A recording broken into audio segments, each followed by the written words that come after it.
Think hot foil plates are only for foiling? No, think again. I have 9 different ideas of ways you can use a hot foil plate without hot foil. If you're like me, sometimes pulling out all the equipment to create a hot foil masterpiece is just a little much. So I tend to throw these in the drawer and forget about them. But what if I could tell you there's definitely 9 ways you could use this to create amazing designs, stretch your supplies, and just get more out of your crafty stash? Would you want to see it?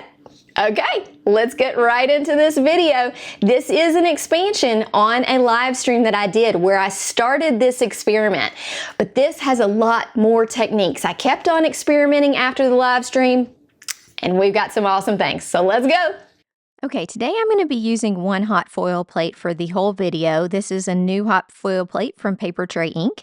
And I'm going to use this in the first part of the video with a die cutting machine. So I'm going to show you 2 different die cutting machines and how we're going to set this up for it to work. I'm going to start with the Anna Griffin Impress machine. This is the mini version, but the plates will work the same for either size machine.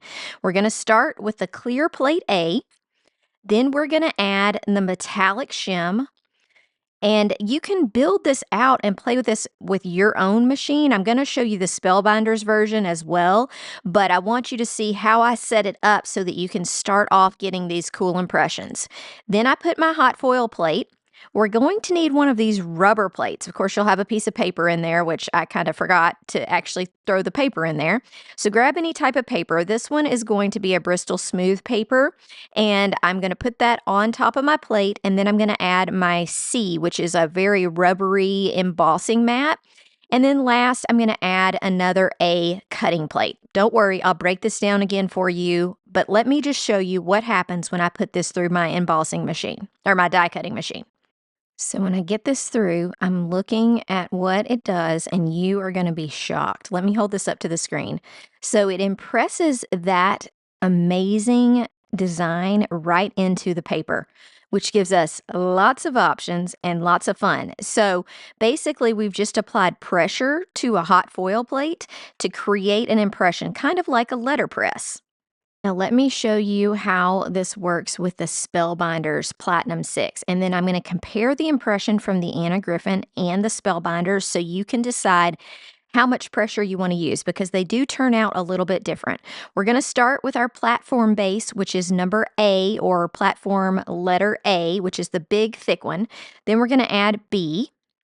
Next, we're going to put our hot foil plate and the piece of paper, whatever you're going to use. For this one, we're using another Bristol Smooth white because I want to show you the difference in the impression. Then we need that rubbery version. So in the Spellbinders, this is plate E, and it's a rubbery embossing mat. Okay, last we need something to cover up that mat. And for Spellbinders, plate D is an adapter plate that works really well.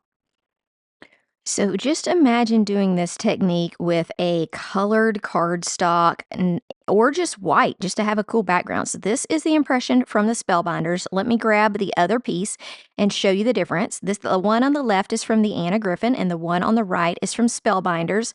The Spellbinders definitely has a little bit more pressure. It's more indented, but you could do that with your Anna Griffin. Just add a little bit more, like add a piece of paper, extra piece of paper, and you can do that impression more. I didn't see enough difference in those two to be completely worried. Our technique number 2 is, can you add ink to a hot foil plate and press it into a piece of paper and create kind of like a better press, like a press plate type look? Well, I'll say yes and no. This is really, it doesn't stick to the ink great, but it can give an interesting look. So I'm going to try showing you this with the dye ink from Paper Tray. Can you see that it's bubbled up? I don't know if you can. It doesn't make a really thin line. It makes like more like dots of ink on here.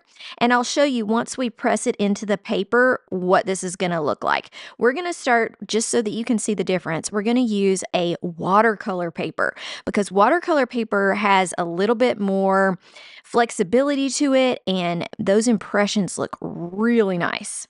Now you'll notice I taped this one down because we're basically stamping it into the paper, and I don't want that paper to move around and get ink on it. I want you to be able to see the true impression. Okay, let's check it out. So you'll definitely see that blue ink in the writing because where this plate it rises up is where it's pressing into the paper. But you can see it's not completely smooth in there, but looks amazing. Great look if you like that look, and I really do.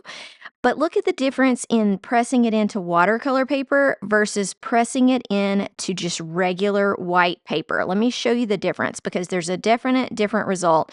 On this right side, I have it in regular paper. On the left side, it's in watercolor. Highly suggest watercolor for this type of look. Now, if you want this to stand out more, you can watercolor. You've already got the ink there. You can put a little ink on your acrylic block and just add with a brush and a slight amount of water and color in these letters. That really makes it stand out. I'll show you the difference in doing that versus not with a comparison. Look at the difference. If you want certain words to stand out, that really works. Some of these words are so teeny, you would definitely need to be very steady hand, but the he is risen in the middle is pretty easy to color in, and we'll do that in a different way in just a minute. For the next technique, you're going to need a very good sticky mat. This is the one from Altenew. It's a 9x12, and you can tell I just got a new one because if you've seen my other videos, you know I use this all the time. But the key to this technique is making sure that you have this piece of paper absolutely flat and stuck down to something so that it doesn't move. The whole technique depends on this fact. You also need a very flat ink pad, and I'm going to show you the different types of ink because they definitely make a difference. We're going to start with this ink from Paper Tray. It's called Spring Rain. And this is one of those flat, it's almost like a fibery type ink pad. And you'll see you can get some good results, but I also want to show you another type of ink pad that seems to do this a little bit better. And what we're doing is we're swiping across this thing to get color to cover the high points. And then the impressed parts are going to stay white. Now look at the difference in this Catherine Pooler ink pad. This is a foam ink pad, which means high risk, high rewards. If you press on it too hard, you're going to get ink all in this lettering. But if you do it right and you practice this, you're going to get great coverage and get more of those details because it has a little bit more flexibility. So it kind of moves into the lettering a little bit easier versus those tough other types of ink pads. Let me zoom in so you can look at this a little closer. So check out the difference in detail. So the top, you see there's little areas that we could have possibly gotten if we had a more flexible ink pad versus the bottom where we have the foam ink pad. And we're really getting in between the letters. You can read what it says. It just gives you a better look.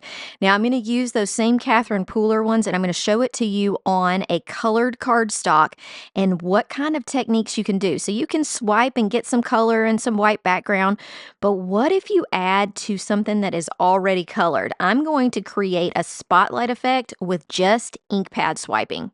Now you want to go ahead and die cut your image before you send it through to get the press on it. I'm going to add a little bit of water to the back of this pink cardstock just to give it a little bit more flexibility. And then we're going to send it through and impress the image into it. And then I'm going to show you some spotlight effect ink blending. I'll call it ink blending, but all we're doing is swiping the ink pad. Did you notice I had it upside down? So this little Easter egg is written backwards than the shape of the egg. But FYI, if you're doing words, make sure you have it the correct way on your die cut so that you can place this on your card and have it work. Once again, we're going to use the sticky mat. We're going to press this down, make sure it's nice and flat. And then we're going to use 3 different colors of ink on this. I'm going to start with Cotton Candy, which is a really light pink ink. And I'm going to cover the whole card with this because I want the card to be a different color than the background because I love that those words will show up in a light pink. And then we're going to add 3 other pinks to this to really increase our spotlight type design. So I'm just going over this with the Cotton Candy first. Let's take our next darkest pink ink, which is called It's a Girl, and we're going to go around the edges. And then the darkest ink, which I'm going to use, is Party Dress. And I'm going to show you from a different angle so you can see a little bit better how I'm holding this ink pad. So watch from this other angle to try to show you kind of how lightly and how I'm holding the ink pad. So I'm holding it mostly flat and I'm just taking one little edge and going around so that I'm not, I can kind of see where I'm going, especially with this dark color, you can really see. And I'm making sure that my little egg stays flat the whole time. It's stuck to the area. And then I'm just lightly going around and adding that color. No blending brushes or anything like that. Let me show you how this looks. I'll hold it up to the camera so you can see. Look at that cool spotlight effect. We got 3 different colors of pink on there and really 4 if you count the background color, and it just looks awesome. And here's the comparison of the two. So we've got the ink swiping over white paper, and then we have the ink swiping multiple colors over pink paper. So just a really cool look.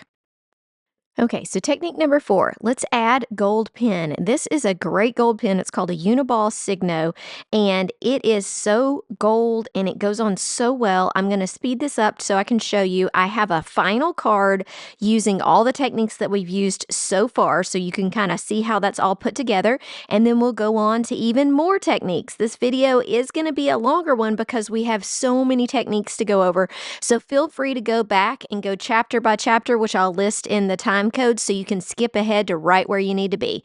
So here I'm going to do the same thing like we did with our watercolor, where we color in the letters. And so I'm coloring it in with this gold, and let me show you what the final product looks like. So on this panel, we colored in the main part with the gold pen to create our sentiment. Then we die cut a panel and impressed it. That's the one we colored on, added a little paint splatter. And then the background of this one is an ink swiping. So it's got blue ink swiping, and I know that's a very light blue, so I'm going to try to get that as close to the camera as possible so that you can tell that this is ink swiped on the very back panel. Added a little ribbon, added some fun flowers, and just I love how this turned out. So technique number 5 is a quick one because I'm going to show you kind of the before and after. Say you have this amazing stenciled image, but you just want something more for it. Look what happens if you add the hot foil plate. Oh my goodness, it's just so beautiful. Let me show you the comparison of the two so you can see what I mean. I did add the rejoice on the top of this one to give it a sentiment, but look at the difference in the stenciled image versus the stenciled image with that amazing letterpress type effect into it. I'm going to try to zoom in and show it to you up close.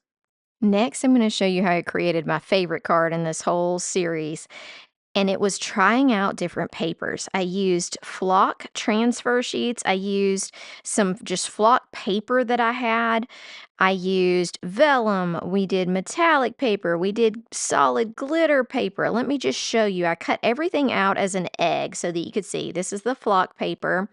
I'm going to try different types of vellum, and we're going to look at how these affect these little eggs that we're cutting out. We've got some thin vellum, we've got some thicker vellum, we have some shimmery type paper, some straight up metallic gold, and then some glittery paper that has a solid finish.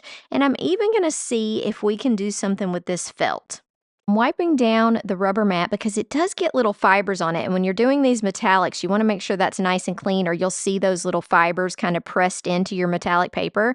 Now, if you're wondering where I get this many amazing papers, you need to try out the Your Paper Insider paper subscription.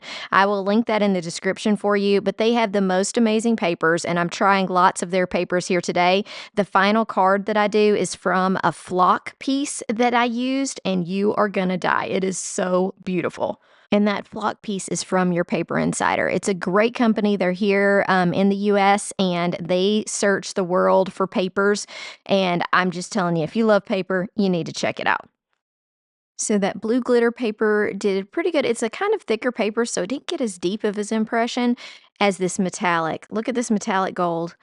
Looks beautiful. It did have like one little area of the metallic gold that kind of came off the paper, because you kind of think of this paper as like a foiled paper, but I don't even think you'll notice unless I point it out. But do you see the difference in the impression in these two? It definitely impressed more into the metallic than it did into the glitter paper. So that's the little area where a little bit came off. I can fix that with a gold pen, super easy. The next one is the flock transfer sheet, and I'm using this because my final card I only had one piece of flocked paper. So, and I just really loved how this turned out. So I found these flock transfer sheets, but the piece of paper on my final card is from Your Paper Insider, and I love how it looks. So I just think that that gives such a soft, nice look. It's amazing. This green is a shimmer cardstock. Can you see how it's shiny? It's got just a subtle shimmer to it that really looks beautiful as well. Now, my first try with vellum did cause a little bit of trouble, so I'm going to go ahead and try this felt, which you really cannot see much of an impression in. You probably need a heavier weight. What I decided to do with the vellum that ended up working was using a piece of copy paper behind the vellum, and let me show you how that turned out. So once you send it through the machine, you have to peel the vellum off of that copy paper, but it helps protect it and it really didn't create any cracks or any problems. So my final card I created with flocked paper, and you can see it's almost like a suede effect. I'm going to show it up close to you so you can see. This one's from Your Paper Insider, but it's a lot like that flock transfer, except it's actually softer. And I just thought this was the perfect for a little Easter card with that adorable lamb.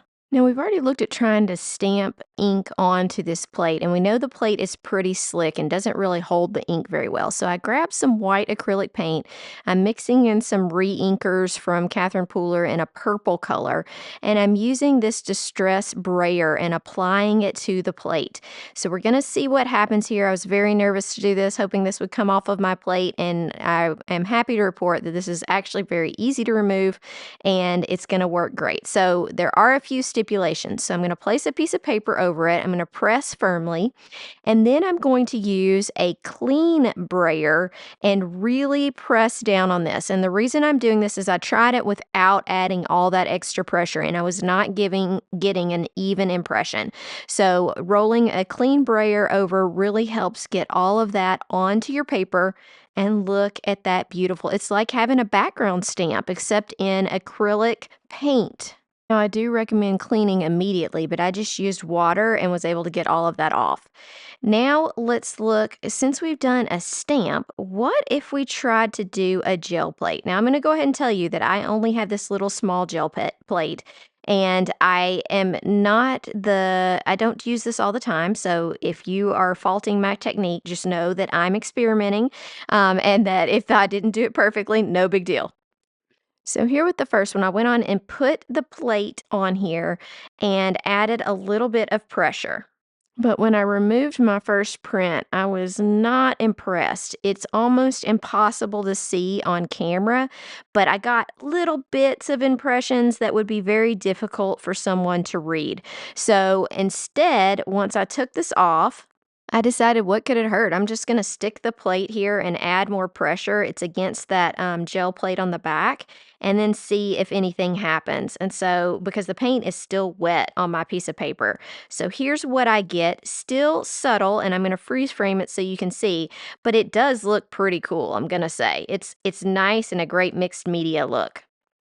All right, for our last technique, I brought in a favorite of mine. I have this shimmer release paste came out, I think in March, no, maybe February, and it's from Altenew, and it dries real plasticky. So I've tried it on embossing folders with great success, and you need to see some of those videos if you haven't seen them yet.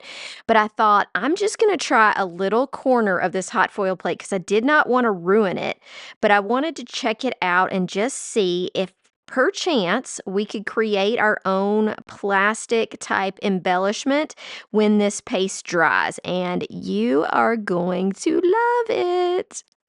So I placed it on the plate after dinner, and then I left it until the next morning, and it's nice and dry. And I know that I should have picked a different color so that you could see this a little bit better. Shouldn't have done gold on gold, but I'm using a little pointy tool and just slowly scraping up the edges. Once you get the edges up, you can remove this with your hands pretty easily without ripping it. So I only did this little small area because, like I said, I was worried I might ruin my hot foil plate, and I didn't want to take that chance with the entire plate. But let me show you what happens when I take this off. Creates this plasticky piece that you could adhere to your project with lots of texture, lots of shimmer. Now, remember, I only did just a little section of this, so think if you had this whole area, you could cut out different words and have those be your sentiment. It is just really a beautiful, fun way to add some nice texture to a project, and I'm sure you'll be seeing me use it soon in a full project.